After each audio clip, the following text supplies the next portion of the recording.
please take your seat if you would like to. And we get started. Hello. Thanks for being here. I hope you will enjoy it. Okay, so this is what we are going to do today. I am going to share with you my experience and my numbers, because it's experience that actually I measured. You saw me probably yesterday morning. I'm very interested in numbers, in measuring if whatever I'm doing, it makes sense or not, and in science. So we are going to hopefully enjoy this experience, and I'll make sure that you get engaged too, because that's what I like to do, to engage you as much as I can. So here we go. Now, we are talking about challenges and opportunities in education, and I'm going to cover 3 different levels of education. The first one is an experience I had in Italy, and I'm still having, with education, because once I developed this concept of self-science, I said, we got to put it to the test in terms of educational institutions. So what can we do here? First of all, but this was all spontaneous. I didn't plan for it at all. My friends, when they saw me and basically my model on self-science, they said, okay, we need to have you speak at different schools. I said, sure, I'm in. Let's get started. So every time I would go back to Italy, because I was a full-time professor at FIU, they would schedule some appointments with schools. So I ended up having 36 presentations at schools. So I want also you to listen to me and connect to, would you do the same? What could work for you if you are into education? I guess you are, otherwise you wouldn't be here in the first place.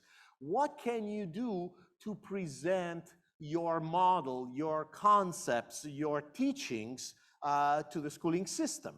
So I was lucky enough to have 2 or 3 friends who decided to schedule all these appointments. So what would we do? We would get together with the students finishing up high school in each school, from Milan to Palermo, so all over Italy, okay? And what we would do, I would give a presentation of about 90 minutes, and I would have students actually experience this presentation. So they were experiencing, like you yesterday, with values, with needs, with purpose. So they actually put it to the test. And I had from about 80 to 380 students each time. So then you will see all the steps. So then we have teachers training, because you can't do the work on the students if teachers are not in. It doesn't work, and I'll tell you the experience, what were the challenges with teachers as well. Then we have parent education, and I will show you that actually there is a school in Italy where parent education is mandatory. Did you hear me well? Parent education is mandatory. What does it mean? That parents have to show up once every semester and spend a day with me. Because this has to be a collaboration between teachers and parents. And now, these are parents of kids 1 to 10. Okay, that's the age. But I'll tell you more. Then conferences. The school actually promoted conferences to change the way the schooling system is. And I can tell you now that thanks also to these conferences, in Italy, the one aisle of parliament has passed a law saying life skills have to be in the main curriculum of studies. Did you hear me? So now soft skills are part of the curriculum. Now, there are still some challenges, but at least they heard us, and that's very, very important. And finally, there is a course I'm teaching at FIU, which is called Personal Empowerment. And the beautiful thing is this, and you will see it. that those students who were high school students, who were in Italy and were fluent in English, that the principal, I mean, a wonderful person, decided to bring the students to my class at FIU. Can you imagine? 22 students. And because my class is offered in 2 weekends, I complete the coursework of my class. So instead of doing 45 hours, 3 hours a week for 15 weeks, I just concentrate my class in 2 weekends, Friday, Saturday, Sunday, back to back, Friday, Saturday, Sunday, and they're done. So those students came and mingled with my students, which was fantastic. Okay, ready? You'll see the results. So, school presentations. These are the schools where I actually went. 36 schools, I mentioned to you, 27 cities, and I met with 6,000 students and 400 teachers. What were the challenges of these schools? I'll tell you right away. Students loved the experience. And as a matter of fact, as soon as I finished, actually I finished speaking, they were doing their work. They would end actually stating their life purpose to everybody else. And everybody was clapping, was just magnificent. So the students would come to me and say, "The professor, don't leave, don't leave." I said, well, you know, hopefully your school will maybe start thinking about self-awareness and happiness and integrate it in your courses. Principals were enthusiastic. And they say, "Oh, we want to do these things. This is amazing," etc. But then principals were so stuck in bureaucracy that they couldn't do much. Maybe it's the same thing here in the US, right? And they are so busy, being, managers in a way and trying to make meets end, trying to survive, right? And teachers, I tell you, I didn't have 100% positive experience with teachers, okay? So I love teachers, but what I have noticed that they were kind of reluctant to do this type of work. Because here is not a matter of transferring information from, the books to the students. This is, you have to do the work. I mean, you heard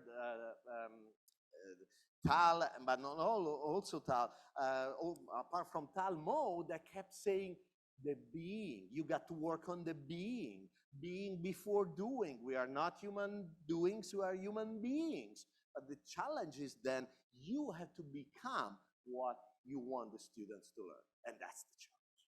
So the last student's presentation, I ended up in the school. As a matter of fact, I was reluctant to go. I said, I did this experience pro bono. I loved it. It was my time. It was fantastic. But I think that we are not ready for it. And this friend of mine said, "Come on, come. You got to come." I said, "Okay, I'll come." And this was the last school, and it is the school with which basically I've been working from 2017 till now, till this moment. What did we do? We integrated the 9 building blocks of self-science into their curriculum. So instead of having one class on happiness or self-science or self-awareness or self-leadership, what we did, we said, okay, I know we can't. They cannot even come up with 1 hour weekly just for us. There is no room for that, right? So the only thing we could do then is why don't we integrate values into the system? So when you study literature and let's say poetry, and so you work on a poem or a poet, why don't you start making the connection between the poem or the poet and your values? What are your values compared to his or hers? What are your needs compared to theirs? How did I come up with this beautiful poem or piece of literature? And then the students created this beautiful bridge between them and themselves and the discipline that they made the discipline theirs. Are you still following what I'm saying? Things changed, obviously, right? So eventually we had several projects, but I definitely want to talk to you because I have the numbers on the Happiness Campus, because I'm sure you will enjoy. So this is teachers training. Actually, at least one person here, it's right here. One of these wonderful trainers, here she is actually here, present here.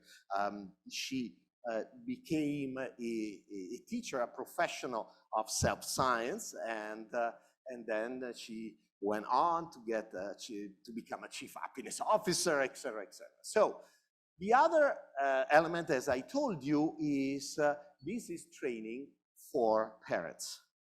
Okay, so now we have training for parents, and this is probably one of the most beautiful experiences I've ever had. Because once parents understand the impact they have on their kids, they, every time, by the end of the day, they live with tears in their face. Because they, you see, one thing is that you commit to change for you. But once you know that your being is affecting your kids, and you understand that whatever you tell them doesn't work as much as it works your being, then they say, oh my God, now I feel the urgency to take action, because I have to. I have no other option. So it's so intense, the experience of parents, because then they feel day by day, if they are not, they don't know their values, or they do not understand the values of their kids, then they're gonna suffer. Are you still with me? And just to give you an example, a few years ago, we did an exercise with values here, by the way, which was write down your top 3 values and guess the top 3 values of the person that you choose. And what I know, I have done this exercise everywhere, okay? And what I find when I work with parents and kids, that children guess the values of their parents much more than parents guess the values of children. Did you hear me? Then we expect them to follow us, etc., when they feel we don't care about them. We don't care about what, sorry, not about them, what is important to them. Still with me? So then they say, but I know we do it because we survived with our values, and we think we can help them survive as well. But that's not the point. We got to listen to their values, otherwise it's a problem. So here we go. Now, this is, again, an example of a conference that was organized by the school that I'm talking about in the region of Lombardy, where Milan is the most populated region and the most productive region of Italy. And here we go. Again, we could make a difference. So we gather politicians and people, activists, etc., to change the schooling system. Here is a picture of the principal together with the dean, the vice dean, who is here, by the way, Diane Newman. Thank you for being here. And this is the principal and the family. And they came and they brought their kids. And they decided it was a good investment for them to experience learning about the self in the US. So this is the experience we had with them. And obviously we were also outdoor, but I want to point at something that I think would be very interesting. She was a student, 82 years old. She got all her classes credited when she came back to Miami to finish up at FIU, and she was interacting with 15 years old. And they were talking about emotional awareness, and they were crying together and sharing together. It was just beautiful to see that. Okay, let's move on. So now I want you to look at this. This is the Happiness Campus. This last summer, we spent 2 weeks, 80 hours together with kids 13, 17. was the hardest experience I've ever had. I'll tell you right now, right now. Oh my God, how challenging it is. And I didn't have the pedagogy because I deal with grown-ups, okay? But I wanted the challenge, of course. So think about these kids. It's July, it's hot, and they want to be outside. They were staying inside for 2 weeks, 2 full weeks. I want to share with you some of the practices, and then I will share with you the results. Is that good? Yes or no? Okay. So here it is. 2 weeks, 80 hours, at least 50 experiential exercises, and 31 students. Now, we had students that were about to finish middle school, and there were students that were way ahead in high school. So this is the model that you have probably seen yesterday morning, if you were here with us. And basically, we went through all of the 9 building blocks of self-science. We started with needs, and we finished with life plan. And again, I couldn't teach it like I teach it to adults. I had to change something. So these are some of the teachers who were with me. These were my tutors they finished their course in self-sciences, so they helped me. So let's go to the work. This is an example. Write on my back what is that you appreciate about me. And students came to us and said, oh my God, I never thought about it. I didn't think I was good at that. And it was just beautiful because they started. Now, let me tell you one thing. Students didn't want, they were all students at the same school. They didn't want to talk to each other unless they were in that class, okay? So we are classes of 10, 15, 20 students.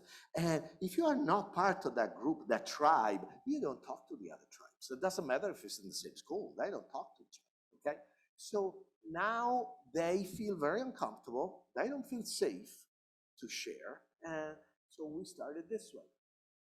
Let my talent inspire you. So what I had, you can see here, the typical thing if you look for a roommate and you want to rent your room, right? So you write your talent on top here, and then you say, okay, you're interesting, take one. Take one.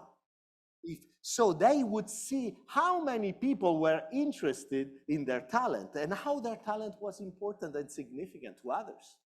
And that was quite fascinating. How far can you go with your imagination? And so obviously this, they started, and actually they were rolling the dice.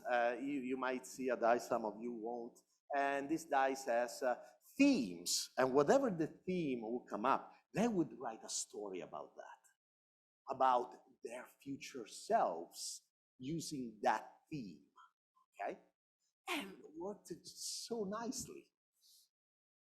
Here they are, dice is about fish and buses and things of that nature. Now, beliefs, where do they come from and how to deal with them, okay?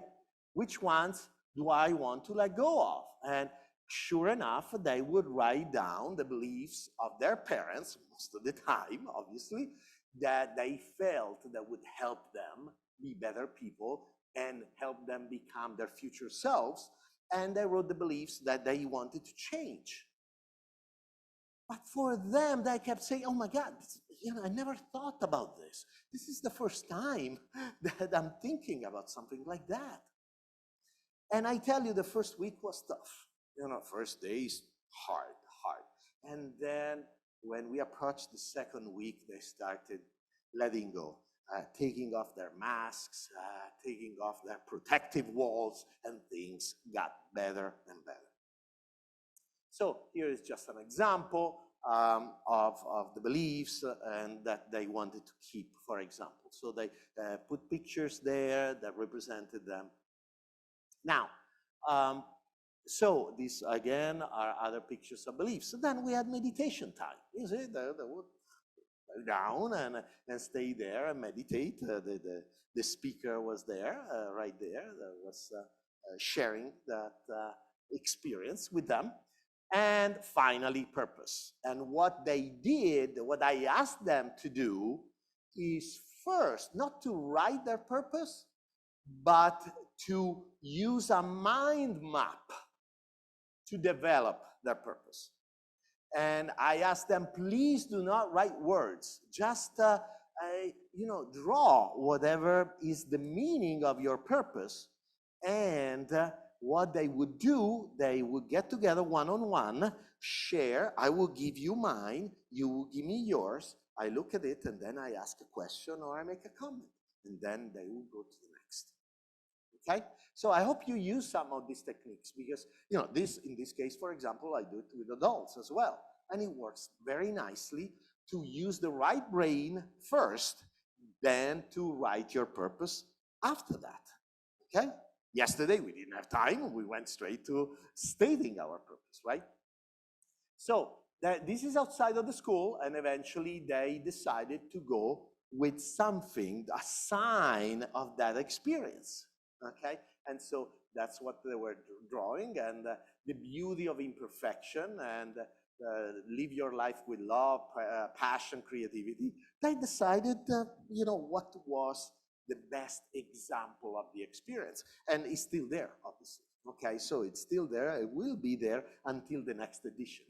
Probably we will add a new one, or maybe a new one next to it. Now, this was the last exercise that I tell you, no matter who is in front of you, it's a winner. What happens is I basically ask them to stay right in front of each other, create a corridor in a way, and the first one to go, it's gonna be blindfolded.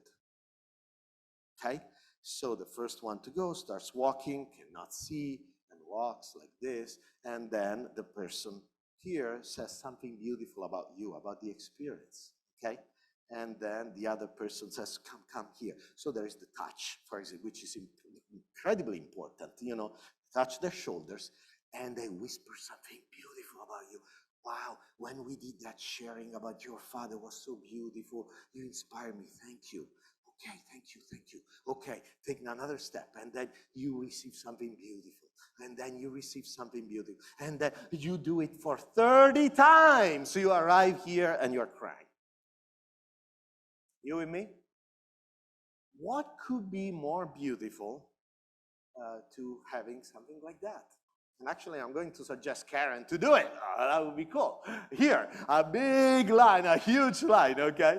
200 people on one side, 200 people on the 250 on the other side, and then we go one by one, okay? Because it really is just a beautiful experience. And what is the best way to say goodbye and thank you? To say, I'm grateful to you, and I am filled with love, and I want to share it with you. I don't want others to hear it. And so you get all these beautiful messages. They arrive at the end and they say, I've never received so many compliments altogether. Hello? You see?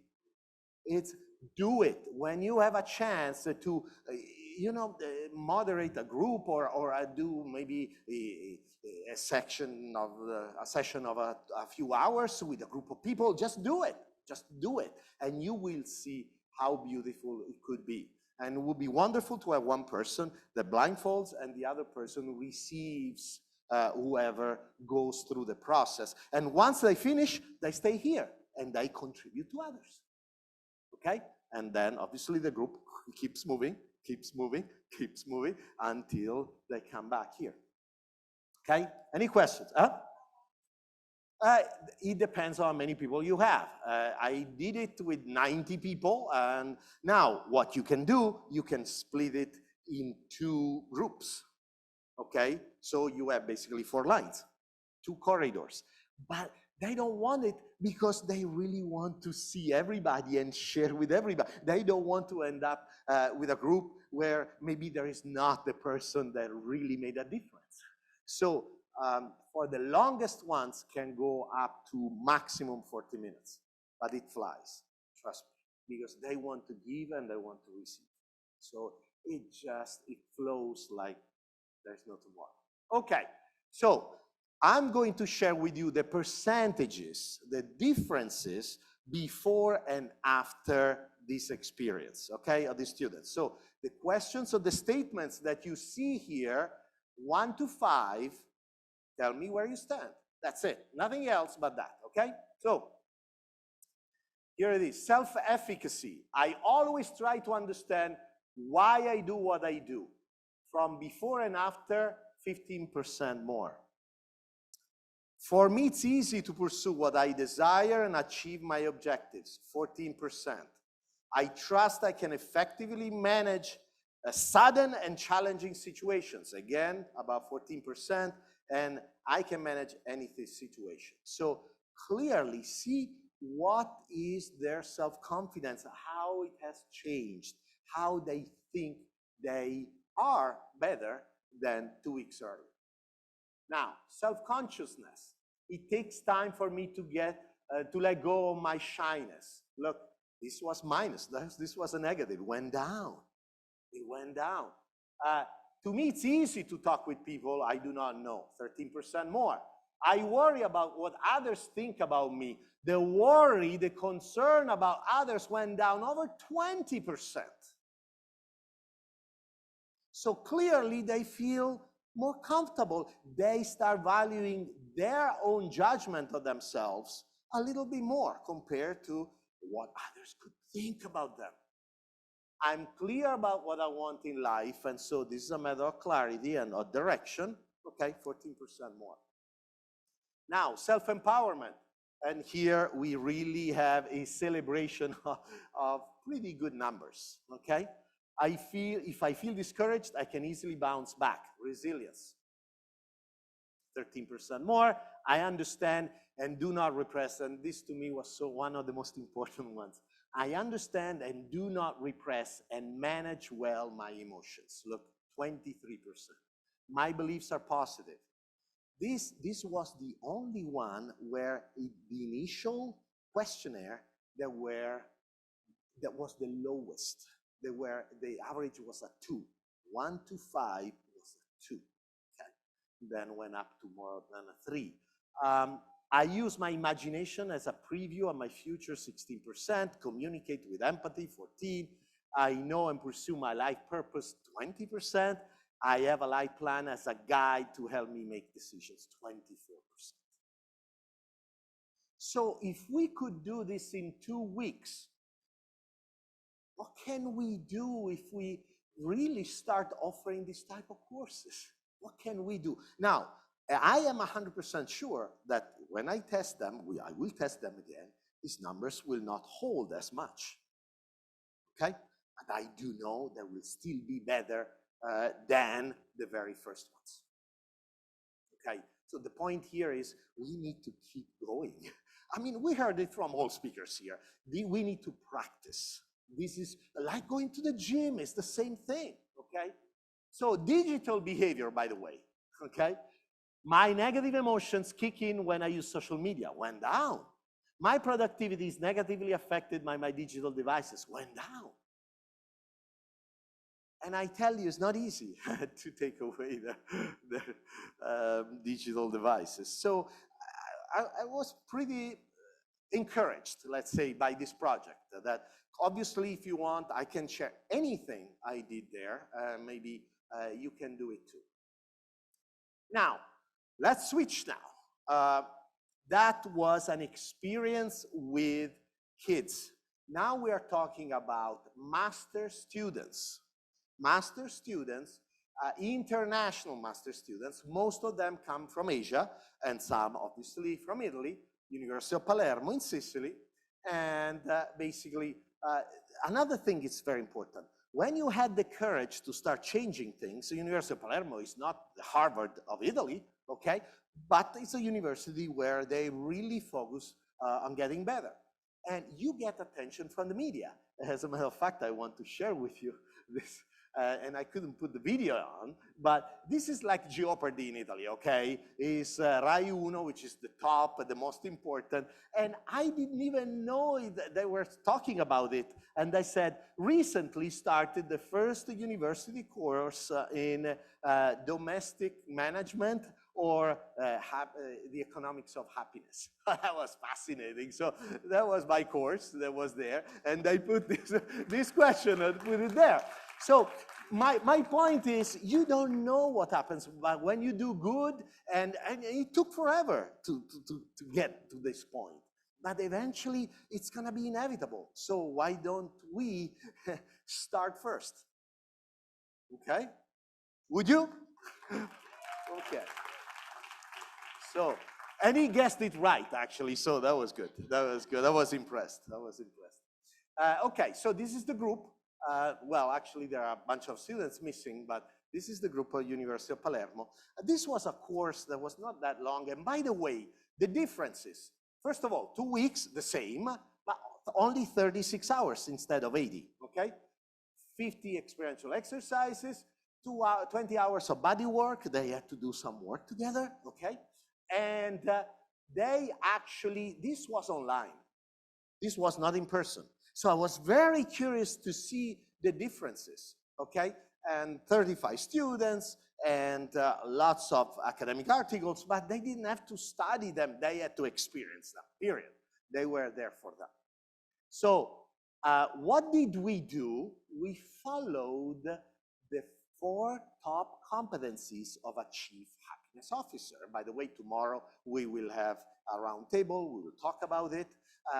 Basically the program that we are offering, FIU, Florida International University, and WAHASU are offering. And I just offer to them this because the course is in what? Positive organizations. So how to apply happiness and well-being to organizations. And so the goal was, okay, I'll give you the whole enchilada here. Okay, that's the point. So the differences, now I go straight there because time is running out, and then I'll open to questions. Here, measuring the effects of self-awareness, I have a good self-image increased by 10%.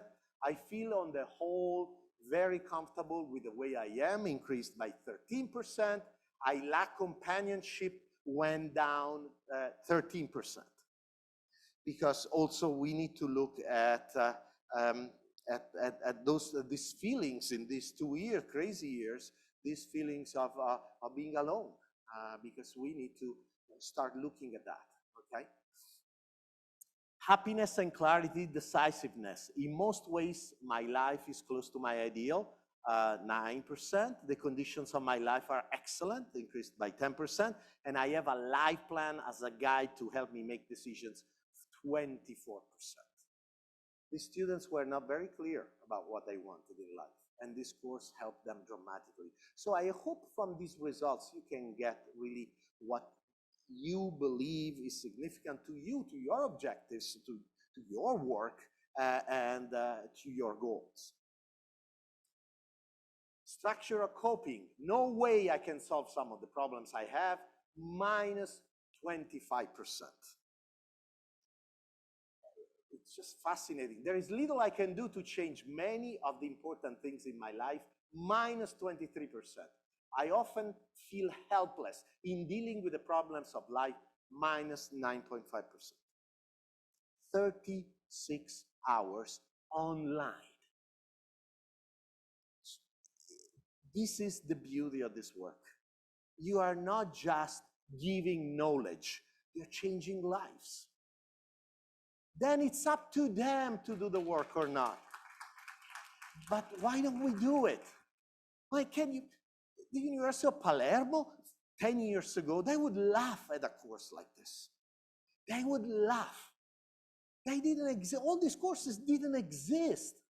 My course in personal empowerment and managing self and others, but it didn't exist 12 years ago, 13 years ago.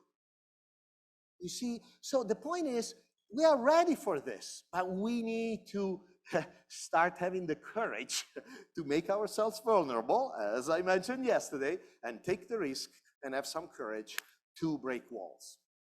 But those walls are ready to be broken. That's the issue. They are, especially after COVID, they are ready. These people don't know what it is. When you tell them, work on the being, they say, what the heck? What is the being? You know, they don't understand it. It's normal. So we need to educate them first. And the best way for me to break walls was to actually lead by example. I said, listen, I don't want meetings to decide whether you want to do it or not. I'll give you a little taste of it. It's pro bono. Don't worry. I'll come over and I'll show you what you can do. But I want those who decide to be in the room and do the work with the others. Because the other experience I had, and I'll talk even more at the CHO, the point is there are companies that say, okay, I'm the boss, I know this. No, don't worry, do it with my employees. And that is a recipe for disaster.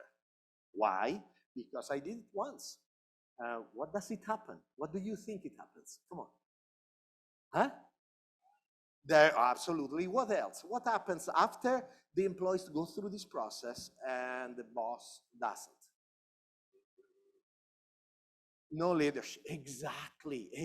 They don't respect the boss anymore. They don't see that he's a leader. Yeah, he can be a manager, can impose things, but they couldn't connect to him. And very often they would go and look for another job. I said, you want misery and you want to pay me for that? Please don't do that, right? Or either you are with them or it's just a waste of time. Okay. You have to be the first. You have to show your vulnerability first, otherwise they won't. Anyway, okay?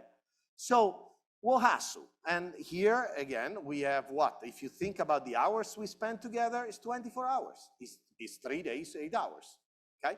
We might spend more time after the course, etc. But that's all it is if we are in presence. So in May, we will be actually in online, but the next one in October, we will actually have it at FIU. Okay, I guess we are ready to get together again. So what were the results here? So first of all, these are the 4 building blocks, and we talked about that: self-leadership, stress, engagement, and flow, building positive relationships, and managing positive organizations. So these are the 4 major competencies. Now, all we did, we worked on these competencies, and probably you start understanding my style. I bring the science, I start with Harvard, I say, here it is, what Harvard says, here are this is the science, let's work on what works.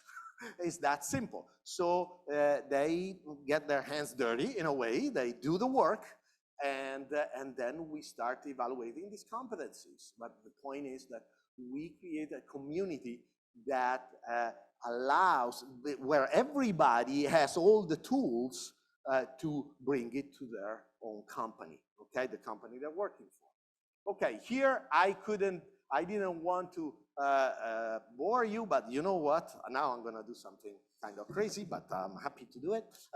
Here we go. I'll push it, don't worry. And I want really you to see, okay, to see the numbers. And I don't know what to tell you. I mean, I feel I am in a state of survival when I am at work, minus 40%. Now, I understand that, after the experience, they might really feel this great connection, and probably the numbers now will be a little bit more moderate. But it was just so clear. And you see, we asked questions that were the negatives as well. So if they would immediately checked all 3s, all 4s, all 1s, then it wouldn't work, right? But clearly here it shows how much it works in terms of the effects of self-awareness, happiness, and coping, and loneliness, and well-being, and values, purpose, and meaning. So I'm open to questions. I think, I hope I gave you some information here that really helps you and encourages you especially to move forward, to say, hey, this seems to be working. Now, next year, maybe if I don't talk about this, but I will be here, I will give you the information about the second check, okay, that I will do with them, and the third, etc., because I want to know how long it lasts. And I also want to know if they kept practicing this. You know, there was a Nobel Prize by the name of Kandel in the year 2000 that actually got the Nobel Prize because demonstrated that when we learn something, we have from 1,300 to 2,300 new neural connections, okay, synapses. If we do not practice whatever we learned within 48 hours, you lose them. So why shouldn't be the same for the being? Why the being should be any different? So you keep cultivating this and you get better and better at that. Okay, any questions about this experience? Please, I'll repeat the question so for everybody else.